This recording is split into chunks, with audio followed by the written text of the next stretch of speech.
नमस्कार। प्रादेशिक समाचार के साथ मैं पूनम किरकेट्टा। पहले मुख्य समाचार।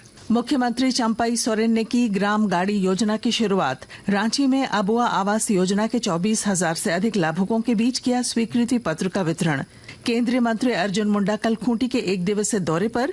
केंद्रीय शिक्षा राज्य मंत्री अन्नपूर्णा देवी ने कोडरमा में जन औषधि केंद्र का किया शुभारंभ। राज्य के मुख्य निर्वाचन पदाधिकारी आगामी लोकसभा चुनाव की तैयारियों को लेकर सभी शहरी निकायों के प्रशासकों के साथ 23 फरवरी को करेंगे बैठक। मतदान प्रतिशत बढ़ाने पर होगा मंथन। और 23 फरवरी से रांची में होने वाले चौथे टेस्ट मैच को लेकर भारत और इंग्लैंड की टीमों ने JSCA स्टेडियम में किया अभ्यास। और अब समाचार विस्तार से। मुख्यमंत्री चंपाई सोरेन ने आज राजधानी रांची स्थित मोरहाबादी मैदान में आयोजित कार्यक्रम में रांची, गुमला और लोहरदगा जिले के अबुआ आवास योजना के 24,117 लाभुकों के बीच स्वीकृति पत्र का वितरण किया। इस दौरान श्री सोरेन ने लाभुकों के बीच DBT के माध्यम से अबुआ आवास योजना की पहली किस्त की राशि का भी हस्तांतरण किया। इस अवसर पर उन्होंने मुख्यमंत्री ग्राम गाड़ी योजना का शुभारंभ किया। श्री सोरेन ने कहा कि ग्राम गाड़ी योजना राज्य के गांवों को शहरों से जोड़ने की योजना है। कार्यक्रम में अन्य लोगों के अलावा मंत्री रामेश्वर उरांव, सत्यानंद भोक्ता, बन्ना गुप्ता और दीपक बिरवा भी मौजूद थे। झारखंड विधानसभा का बजट सत्र 23 फरवरी से शुरू होगा। सत्र के दौरान मुख्यमंत्री के अधीन विभागों का प्रश्नों का उत्तर देने के लिए मंत्रियों को प्राधिकृत किया गया है। मंत्रिमंडल सचिवालय और निगरानी विभाग की ओर से जारी अधिसूचना के अनुसार मंत्री आलमगीर आलम गृह, कार्मिक और विधि विभाग, जबकि रामेश्वर उरांव राजस्व और सूचना प्रौद्योगिकी विभाग का जवाब देंगे। वहीं मंत्री बादल खान और भूतत्व विभाग, जबकि मिथिलेश कुमार ठाकुर उच्च तथा तकनीकी शिक्षा विभाग, सूचना एवं जनसंपर्क विभाग, स्कूली शिक्षा और साक्षरता विभाग तथा वन, पर्यावरण और जलवायु परिवर्तन विभाग से संबंधित प्रश्नों के जवाब देंगे। मंत्री सत्यानंद भोक्ता नगर विकास और आवास विभाग और मंत्री बन्ना गुप्ता ऊर्जा विभाग के प्रश्नों का जवाब देंगे। पूर्व मुख्यमंत्री हेमंत सोरेन के बजट सत्र में शामिल होने वाली याचिका पर आज PMLA कोर्ट में सुनवाई हुई। सुनवाई के बाद कोर्ट ने फैसला सुरक्षित रख लिया। इस मामले पर कोर्ट कल अपना फैसला सुनाएगा। सूत्रों से मिली जानकारी के मुताबिक विधायक ढुल्लू महतो और नलिन सोरेन का हवाला देकर महाधिवक्ता की अदालत में बहस की। उन्होंने न्यायालय में कहा कि बजट सत्र में वित्तीय बिल पेश होना है, ऐसे में हेमंत सोरेन का उपस्थित होना अनिवार्य है। केंद्रीय कृषि और किसान कल्याण मंत्री अर्जुन मुंडा ने कहा है कि सरकार प्रदर्शनकारी किसानों के साथ न्यूनतम समर्थन मूल्य, फसल विविधीकरण, पराली और किसानों पर FIR सहित सभी मुद्दों पर चर्चा के लिए तैयार है। उन्होंने सोशल मीडिया पोस्ट में किसान नेताओं को 5वें दौर की वार्ता के लिए आमंत्रित किया। केंद्रीय मंत्री से खूंटी सांसद अर्जुन मुंडा कल 1 दिवसीय दौरे पर खूंटी आएंगे। वे खूंटी सदर अस्पताल में CT स्कैन मशीन की स्थापना के लिए आयोजित भूमि पूजन समारोह में शामिल होंगे। वहीं तोरपा प्रखंड के दियाकेल गांव स्थित कृषि विज्ञान केंद्र में कृषि सामग्री वितरण कार्यक्रम में भी वे शामिल होंगे। धनबाद जिले में वृद्धावस्था पेंशन योजना के लिए 50 वर्ष से अधिक उम्र के योग्य लाभुकों से आवेदन प्राप्त करने की प्रक्रिया शुरू की गई है। विस्तृत ब्यौरे के साथ हमारे संवाददाता। चंपाई सोरेन की घोषणा के साथ ही वृद्धावस्था पेंशन योजना के लिए 50 वर्ष से अधिक उम्र के योग्य लाभुकों से आवेदन प्राप्त करने की प्रक्रिया धनबाद जिले में शुरू हो गई है। 20 फरवरी को पहले दिन सभी प्रखंड एवं अंचलों में शिविर लगाकर कुल 6,139 आवेदन प्राप्त किए गए। योजना के तहत 50 वर्ष से अधिक उम्र की सभी महिलाओं एवं अनुसूचित जाति व अनुसूचित जनजाति पुरुषों को प्रति महीने 1,000 रूपए पेंशन मिलेगी। इस संबंध में निदेशक सामाजिक सुरक्षा नियाज अहमद ने बताया कि लाभुकों को मुख्यमंत्री राज्य वृद्धावस्था पेंशन योजना का लाभ लेने के लिए मतदाता पहचान पत्र, आधार कार्ड, बैंक पासबुक और पासपोर्ट साइज 2 फोटो लेकर शिविर में पहुंचना होगा। दीपक, आकाशवाणी समाचार, धनबाद। आकाशवाणी के ताजा तरीन समाचारों के लिए आप हमारी वेबसाइट newsonair.com पर लॉग ऑन कर सकते हैं।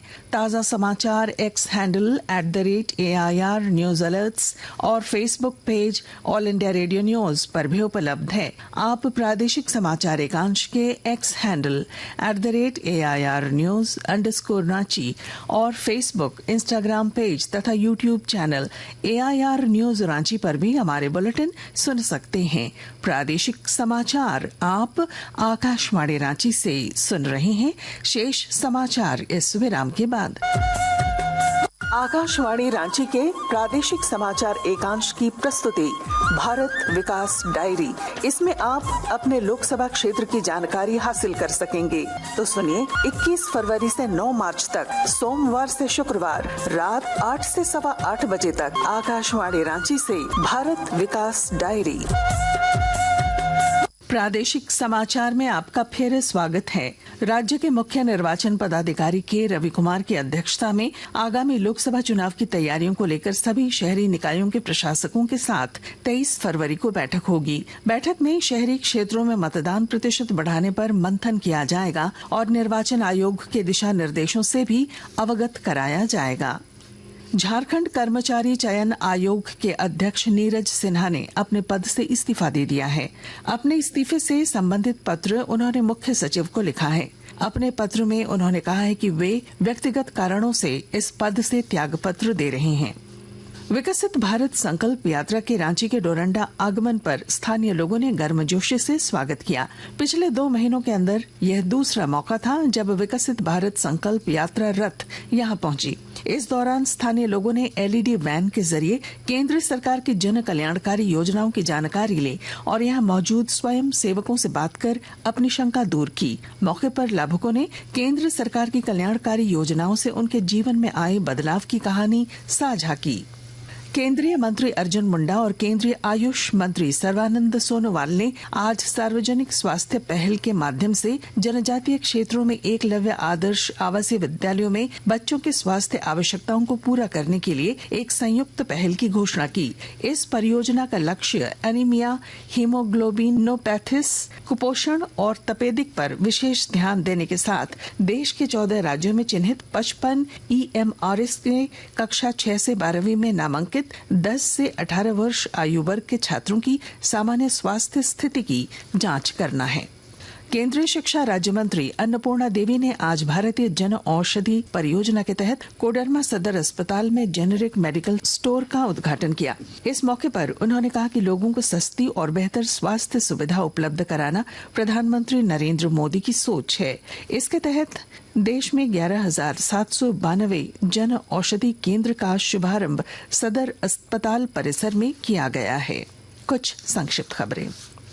संथाल परगना के प्रमंडलीय आयुक्त लालचंद दादेल ने आगामी लोकसभा चुनाव को लेकर राजमहल, बोरियो और बरहेट विधानसभा क्षेत्र के विभिन्न मतदान केंद्रों का निरीक्षण किया। इस दौरान उन्होंने मूलभूत बुनियादी सुविधाओं का जायजा लिया और आवश्यक निर्देश दिए। गुमला जिले के बसिया प्रखंड में कार्यरत एक पंचायत सचिव को अबोह आवास योजना से ग्रामीणों को लाभान्वित करने के नाम पर पैसा मांगने के आरोप में जिला प्रशासन ने जांच के बाद सेवा से बर्खास्त कर दिया है। गिरिडीह जिले के जमुआ थाना क्षेत्र में चल रहे अवैध देसी शराब के खिलाफ पुलिस ने आज छापेमारी अभियान चलाया। दुमका जिले के जरमुंडी थाने में पदस्थापित ASI राजकुमार सिंह को एंटी करप्शन ब्यूरो की टीम ने आज 10,000 रुपए रिश्वत लेते रंगे हाथों गिरफ्तार किया। रेडियो और टेलीविजन इंजीनियरिंग कर्मचारी संघ की बैठक आज दूरदर्शन केंद्र रांची में हुई। सदस्यों के कल्याण के लिए किए जा रहे गतिविधियों, परेशानियों पर चर्चा की गई। बैठक में दूरदर्शन केंद्र रांची के कार्यालय प्रमुख रंजीत कुमार राव और आकाशवाणी रांची के कार्यालय प्रमुख DC हेम्ब्रम समेत कई अभियंताओं ने इसे संबोधित किया। मौसम। राज्य के कई इलाकों में कल बादल छाए रहने और हल्की बारिश की संभावना है। वहीं 23 फरवरी को रांची, पूर्वी तथा पश्चिमी सिंहभूम, सिमडेगा और सरायकेला खरसावां जिले में बारिश के आसार हैं। और भारत और इंग्लैंड के बीच 5 टेस्ट मैचों की श्रृंखला का चौथा टेस्ट मैच 23 फरवरी से रांची के JSCA स्टेडियम में खेला जाएगा। टेस्ट मैच की मेजबानी को लेकर रांची पूरी तरह से तैयार है। और अब अंत में मुख्य समाचार। मुख्यमंत्री चंपाई सोरेन ने की ग्राम गाड़ी योजना की शुरुआत। रांची में अबुआ आवास योजना के 24,000 से अधिक लाभुकों के बीच किया स्वीकृति पत्र का वितरण। केंद्रीय मंत्री अर्जुन मुंडा कल खूंटी के एक दिवसीय दौरे पर। केंद्रीय शिक्षा राज्य मंत्री अन्नपूर्णा देवी ने कोडरमा में जन औषधि केंद्र का किया शुभारंभ। राज्य के मुख्य निर्वाचन पदाधिकारी आगामी लोकसभा चुनाव की तैयारियों को लेकर सभी शहरी निकायों के प्रशासकों के साथ 23 फरवरी को करेंगे बैठक। मतदान प्रतिशत बढ़ाने पर होगा मंथन। और 23 फरवरी से रांची में होने वाले चौथे टेस्ट मैच को लेकर भारत और इंग्लैंड की टीम ने JSCA स्टेडियम में किया अभ्यास। और इसके साथ ही आकाशवाणी रांची से प्रादेशिक समाचार का ये बुलेटिन समाप्त हुआ। नमस्कार।